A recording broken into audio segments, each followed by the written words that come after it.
It's 15:26. You wake before sunrise because you've got 10 miles ahead of you. Today, that's a distance you drive in 15 minutes. But out here, it costs you everything. 10 miles, one full day. So what would make you attempt it?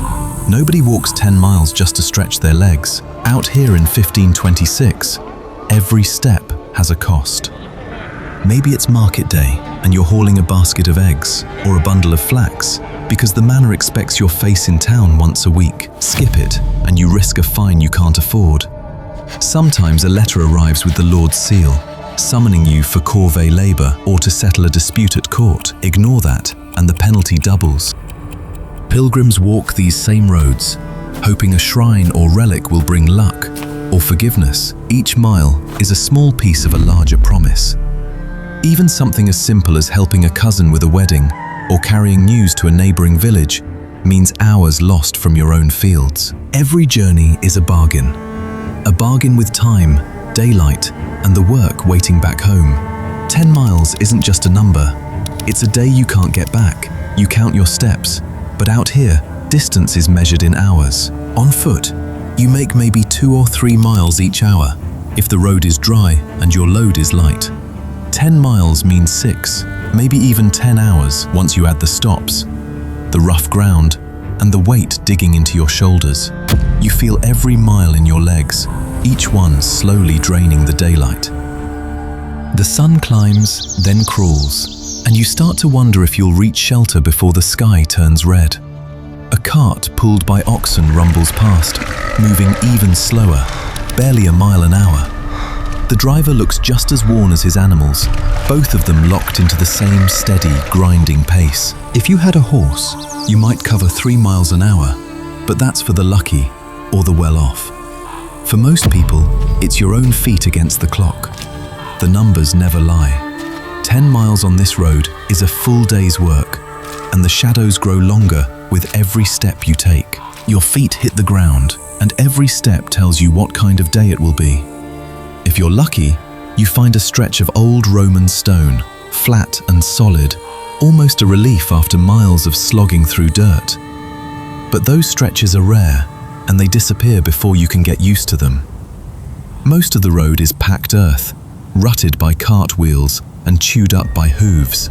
The deeper ruts force your ankles to twist, so you start picking your way along the edges of the road, where the ground is firmer, but the grass is slick. After a week of rain, some stretches turn into nothing but mud and puddles. You can feel the water seeping through your shoes, slowly chilling your toes. In the forest, the track narrows. Roots grab at your soles, and every step becomes a small decision. Stumble forward or slow down. It's not just discomfort, it's the reason people measure progress by how the road feels under their feet. Every rut and stone reminds you that even a short journey can grind you down. The road itself becomes part of the challenge, just as much as the distance.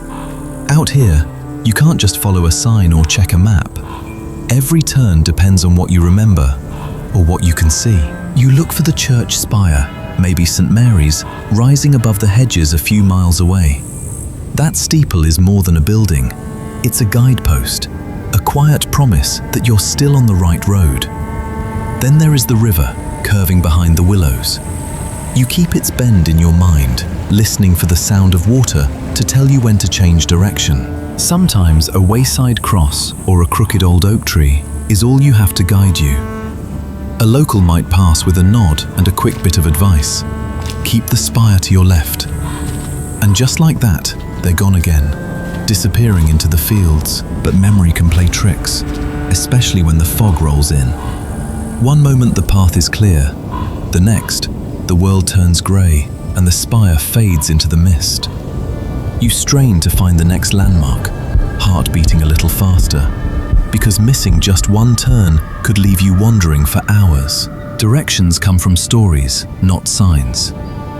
Past the stone bridge, take the hollow by the ruined chapel.